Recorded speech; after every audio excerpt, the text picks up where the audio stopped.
बिस्मिल्लाहिर्रहमानिर्रहीम। अस्सलाम वालेकुम नाज़रीन, आप यूट्यूब चैनल देख रहे हैं। मैं इमरान ख़ान हूँ। सूरत हाल जो है वो बहुत ही कशीदा है। कुछ चीज़ें, कुछ हक़ाइक़ मैं आपके सामने रखता हूँ अब, क्योंकि वीडियो सामने आ रही हैं।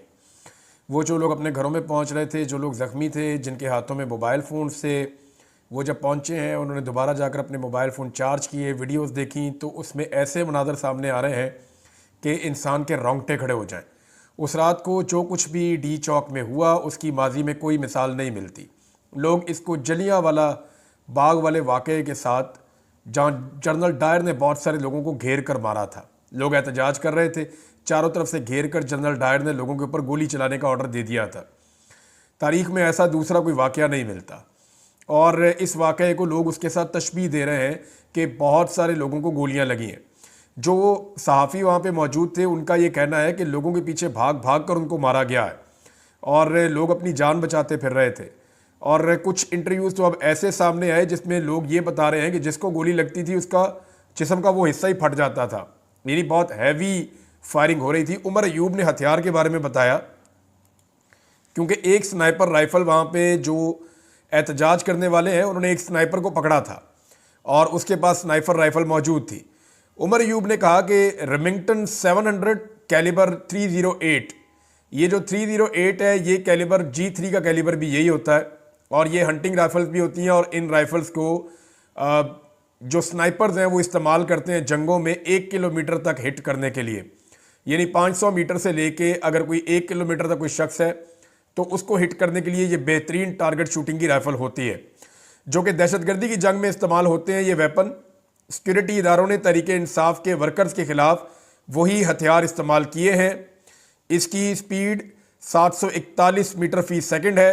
अमेरिका की मशीन गन से रैपिड फायरिंग की गई है, ये भी जनाब उमर अयूब साहब ने कहा है। अब ये जो मनाज़र सामने आ रहे हैं नाज़रीन, इन्होंने पूरे पाकिस्तान में नहीं पूरी दुनिया में भौंचाल खड़ा कर दिया है। दुनिया के कई मगरबी ममालिक की असम्बलीज़ के अंदर, उनकी जो पार्लियामेंट्स हैं उनके अंदर इसके ऊपर आवाज़ उठाई जा रही है।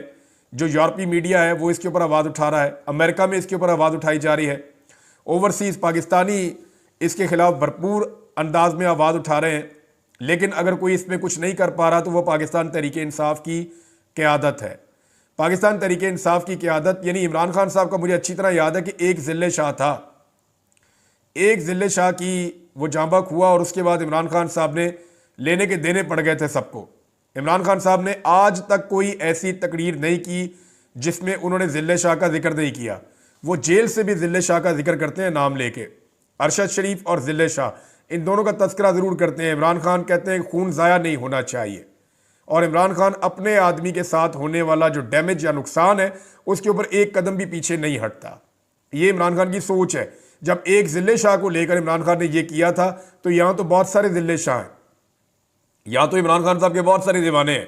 अभी जो डाटा दिया है पाकिस्तान तहरीक इंसाफ ने, क्योंकि अब उन्होंने तस्वीर और नाम जारी कर दिए हैं, तहरीक इंसाफ ने 12 लोगों के बारे में कंफर्म किया है कि ये 12 लोग कंफर्म शहीद हो गए हैं डी चौक वाले साने में, जबकि मजीद शहादतें हैं जिनके बारे में अभी कंफर्मेशन लेने की कोशिश कर रहे हैं। बाकायदा प्रेस कॉन्फ्रेंस करके तहरीक इंसाफ ने बताया तारिक खान शहीद शांगला से, ताजदीन शहीद चारसद्दा से, मोहम्मद इलियास औरकज़ई शहीद कोहाट से, इमरान अब्बासी शहीद ये मरी से, और अब्दुल कादिर शहीद ये एबटाबाद से, मुबीन मलिक शहीद एबटाबाद से, अहमद वली मोहम्मद शहीद पशीन से, अब्दुल रशीद शहीद और ये जनाब किला सैफुल्ला से, मलक सदर अली शहीद मर्दान से, मोहम्मद अली शहीद ये भी कोई खैबर पख्तूनख्वा का इलाका है, सरदार शफीक खान शहीद डेरा गाजी खान से, और अनीस सत्ती शहीद और ये कोटली से जी और मरी से। यानी जो ज़्यादा शोहदा हैं उनका ताल्लुक़ खैबर पख्तूनख्वा से है, फिर बलूचिस्तान से और पंजाब से भी कुछ शोहदा हैं। मरी के अंदर बताया जा रहा है कि 2 डेड बॉडीज़ जो हैं वो मरी में गई हैं। अब तक की इतला के मुताबिक ये 12 पाकिस्तान तहरीक इंसाफ ने कन्फर्म किए, और तहरीक इंसाफ का ये दावा है कि इतने लोग नहीं हैं, लाशें इससे ज़्यादा हैं। जो इंटरनेशनल मीडिया है, जितने इंडिपेंडेंट जर्नलिस्ट हैं जो वहाँ पे काम कर रहे हैं, स्पेशली मैं सैल्यूट करूँगा उन तमाम सहाफ़ियों को जो किसी चैनल के साथ भी वाबस्ता नहीं है, लेकिन वो सिटीज़न जर्नलिज्म करते हुए सोशल मीडिया के ऊपर इसकी तफसीलात शेयर कर रहे हैं। अभी एक सहाफ़ी हैं उबैद साहब, उन्होंने जो तफसीलात शेयर की वो मैं आपको ज़रूर बताना चाहूँगा। सहाफ़ी उबैद भट्टी साहब ने जनाब इसके ऊपर एक इन्वेस्टिगेटिव रिपोर्ट बनाई है। वो ये कहते हैं कि ब्लू एरिया जहां गुज़िश्ता रात बर्बरियत से भरपूर ऑपरेशन किया गया, सारा इलाका चंद घंटों में मुकम्मल साफ सुथरा कर दिया गया। पाकिस्तान तहरीक इंसाफ काफिले की तबाह हाल गाड़ियों को भी नामो निशान उनका यहाँ पे नहीं है। सबूत मिटा दिए गए। कचरे के ढेर से AK-47 और कारतूस के खौल मिल गए।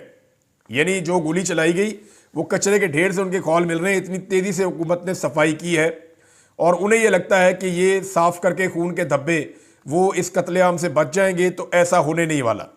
अब पाकिस्तान तहरीक इंसाफ ने जो प्रेस कॉन्फ्रेंस की उसमें उनके कुछ मुतालबात भी हैं और कुछ चीज़ें उन्होंने बड़ी क्लैरिटी के साथ सामने रखी हैं। एक तो उन्होंने कहा जी हमारे 12 लोग फ़िलहाल हम तस्दीक कर रहे हैं कि वो शहीद हो गए हैं, जबकि हमारी शहादतों की तादाद इससे ज़्यादा है और अभी हम उसके बारे में तहकीकात कर रहे हैं। तहरीक इंसाफ डाटा इकट्ठा करने की कोशिश कर रही है क्योंकि लोग बहुत बुरी तरह बिखरे हैं, बहुत सारे लोग ज़ख्मी हैं, जो अपने इलाकों में पहुंचे हैं, लोग डरे हुए हैं। अब डाटा इकट्ठा किया जा रहा है कि कितने लोग हैं जो ज़ख्मी हैं और कितने लोग हैं जो लापता हैं। जो लोग लापता हैं क्या वो गिरफ्तार हैं, क्योंकि हुकूमत भी डाटा नहीं दे रही। लापता लोग या तो गिरफ्तार होंगे या फिर वो शहीद हो चुके हैं, उनकी लाश छुपाई जा चुकी है। क्योंकि बार बार पाकिस्तान तहरीक इंसाफ के लोग ये कह रहे हैं कि यहाँ पे बहुत सारी लाशें थी, हमें समझ नहीं आ रही कि वो लाशें कहाँ गई और वो लाशें उठाकर कौन ले गया। ये वहाँ पे जो नौजवान मौजूद थे, जो सहाफ़ी मौजूद थे, वो भी ऐसी ही बातें कर रहे हैं। पाकिस्तान तहरीक इंसाफ के अंदर जो एक रद्द-ए-अमल है लीडरशिप के खिलाफ, वो बिल्कुल ठीक है। मैंने मुकम्मल तस्दीक हासिल की है, बहुत सारे सहाफ़ियों से और ऐनी शाहिदीन से बात की है और अब मैं आपके सामने हक़ाइक़ रख देता हूँ। अली अमीन गंडापुर साहब लोगों को क्या कहकर लेकर गए थे, आपको याद है? वो ये कहते थे कि हम नहीं आएंगे तो हमारा जनाजा पढ़ लेना, हमने नहीं आना डी चौक से। यानी अली अमीन गंडापुर को यह पता था कि डी चौक पे गोलियां मार के कत्ल कर दिया जाएगा। उन्होंने कारकुनों को जज्बाती खिताब के अंदर इस बात के लिए ज़हनी तौर पे तैयार किया कि हम मरने के लिए जा रहे हैं और ख़ुद भी कफन पहन लिया और लोगों को भी कफन पहना दिए। अब अली अमीन गंडापुर साहब और बुशरा बीबी लेकर कारकुनों को निकले। रास्ते में बुशरा बीबी ने दावा किया कि मैं अकेली भी रह गई तो मैं वहीं पर रहूंगी, आपने मेरा साथ देना है, आप गैरतमंद हैं। अब वो पश्तून तो गैरतमंद थे, वो तो वहाँ खड़े हो गए, उन्होंने तो गोलियां भी खा ली। अली अमीन गंडापुर जो मरने का दावा करके गए थे, अली अमीन गंडापुर नहीं खड़े हुए, वो बुशरा बीबी को लेके वहां से निकल गए। और वो मैंने वीडियो देखी है, उसके अंदर जो बेचारे नौजवान वहां पे खड़े थे, अपनी जान कुर्बान कर रहे थे, वो इनकी गाड़ी को पत्थर मार रहे थे, इनकी गाड़ी को हाथ मार रहे थे, इनके ऊपर लानत भेज रहे थे कि तुम हमें छोड़कर यहां भाग रहे हो, और हमें यहां मौत के मुंह में छोड़कर तुम भाग रहे हो, तुमने तो हमारे साथ खड़े होना था, हम तो तुम्हारे साथ चलकर आए थे, तुमने तो क़यादत करनी थी। आप एक बात पे गौर करें नाज़रीन, एक बंदा ऐसा नहीं है, MPA, MNA, सेनेटर या पार्टी का कोई ओहदेदार जिसे गोली लगी हो, एक बंदा ऐसा नहीं है। और भाई किसी बंदे को गोली लगती, किसी इंपॉर्टेंट आदमी को रोला तो डलता, ये सारे वक्त से पहले ही भाग गए। अब शेर अफजल मरवत साहब का स्टेटमेंट आया जी सलमानी टोपी तो नहीं पहनी हुई थी अली अमीन गंडापुर ने या बुशरा बीबी ने कि वो गायब हो जाते। भाई वो गोलियों के सामने नहीं ठहर सके, तो उन्होंने तो पता नहीं पहनी हुई थी या नहीं पहनी हुई थी। शेर अफजल मरवत साहब के पास जरूर थी सलमानी टोपी, क्योंकि एक मखसूस वक्त के बाद वो वहां किसी को दिखाई नहीं दिए। मैंने मल्टीपल लोगों से पूछा कि जी वो वहां पे थे, उन्होंने कहा जी नहीं वो वहां से चले गए थे।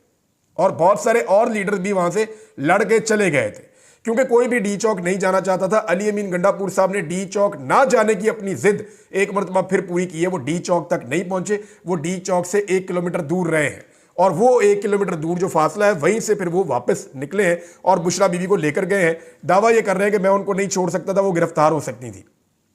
अब मामला ये है कि बुशरा बीबी फिर बताएं ना कि उनको जबरदस्ती ले जाया गया। कल अली अमीन गंडापुर साहब ने पॉलिटिकल कमेटी की मीटिंग के अंदर जानबूझकर बुशरा बीबी को ट्रैप करने की कोशिश की, ये कहते हुए कि अब आप बताएं ना क्या मैं आपको जबरदस्ती लेकर गया था। तो उन्होंने इसका जवाब नहीं दिया।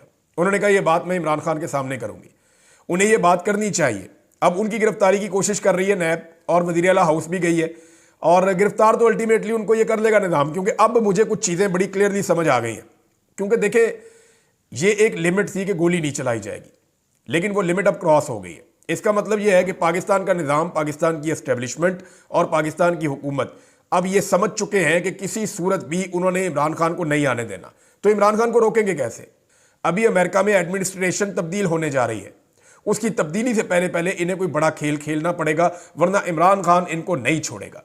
इमरान खान जिसने एक कत्ल को लेकर आज तक इनका गला पकड़ा हुआ है, क्या वो इतने सारे कत्लों के बाद अपनी गिरफ्त छोड़ देगा? क्या वो इसका जवाब नहीं मांगेगा?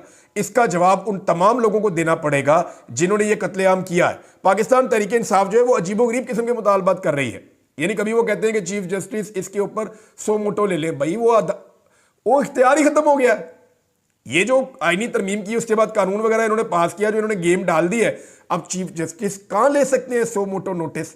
अदालत तो इनके कंट्रोल में है और मुकम्मल कंट्रोल में है, आप अब कुछ भी नहीं कर सकते। अगर वो आपकी जमात पे पाबंदी लगाएंगे तो आईनी अदालत में मामला जाएगा, आप फारग है, आईनी अदालत आपके खिलाफ फैसला देगी। अगर वो गवर्नर राज लगाएंगे, आईनी अदालत में केस जाएगा, आईनी अदालत आपके खिलाफ फैसला देगी, आप बिल्कुल फारग है। अली अमीन गंडापुर को लोग जो हैं वो बहुत गुस्से में है उसके खिलाफ, और लोग ये कह रहे हैं कि बड़े बड़े दावे करके हमें ले गए और वहां से ये हमें छोड़कर भाग आए। अली अमीन गंडापुर ज्यादा कुछ ना करते, 2 लाशें अपनी गाड़ी में उठा लाते या जख्मियों को अपनी गाड़ी में डाल कर ले आते। कुछ तो अली अमीन गंडापुर ऐसा करते, अपने लोगों का उनके अंदर दर्द था तो वो रुकते, देखते कौन जख्मी हो रहा है, किसे गोली लग रही है। अली अमीन गंडापुर में शर्तिया आपको कहता हूं, ये पैदल चल के ऐसे जाता ना, गोली चलना बंद हो जाती, क्योंकि वजीर आला को गोली नहीं मारी जा सकती। मुझे नहीं लगता कि यह निजाम वजीर आला को गोली मार देता। वजीर आला को गोली मार देता तो बात ही खत्म हो जाती, फिर मामला कहीं से कहीं चला जाता। एक एमपीए, एक एमएनए, एक सेनेटर या एक कारकुन को गोली नहीं लगी और वहां से ये लोग भाग गए सारे के सारे। कारकुनों को छोड़कर बेयारो मददगार भाई लाशें ही उठा लेते उनकी, वहां से कम पैरा ही दे देते। एक बंदे का पोस्टमार्टम रिपोर्ट नहीं है इनके पास अभी तक, और कोई कानूनी रास्ता इन्होंने अभी तक इख्तियार नहीं किया। किसी अदालत में दरखास्त नहीं डाली, किसी पुलिस स्टेशन में इन्होंने दरखास्त नहीं दी, किसी जगह पे किसी किस्म का इन्होंने अपना कानूनी मौकफ नहीं अपनाया। तारुल कादरी साहब के 14 बंदे शहीद हुए थे, उस वक्त भी नून लीग की हुकूमत थी, छोटी सी उनकी जमात है, लेकिन उन्होंने कानूनी एक दायरा खींच दिया था पहले दिन ही कि जनाब अपनी दरखास्त जरूर जमा करवा दें, एफआईआर हो या ना हो, आप अपनी कार्रवाई जरूर शुरू करवा दें, आप थाने कचहरी इन चीजों पे जाएं जरूर, चाहे कार्रवाई हो या ना हो। पाकिस्तान तहरीक इंसाफ के वकला ने क्या किया? अभी तक कख नहीं किया, कोई कार्रवाई नहीं कर रहे। हो सकता है कि इस वीलॉग के बाद किसी को गैरत आ जाए, लेकिन अभी तक तो बेगैरती का कंबल ओढ़ा हुआ है। मुझे इसलिए गुस्सा चढ़ रहा है कि आम आदमी यार उसको मरने के लिए छोड़ दिया, आप लोग जाके अपने नरम बिस्तरों के ऊपर सो गए, आप लोग जाके अपने अयाशी वाले खाने खा रहे हैं और आपके चेहरों के ऊपर मुस्कुराहटें दोबारा खत्म नहीं हो रही। मैं कुछ ऐसी चीजें जानता हूं कि जिनको अगर मैं यहां बताऊंगा तो पाकिस्तान तहरीक इंसाफ के अंदर लोग और नाराज हो जाएंगे। लेकिन एक चीज और है, जुडिशल इंक्वायरी का मुतालबा किया तहरीक इंसाफ ने।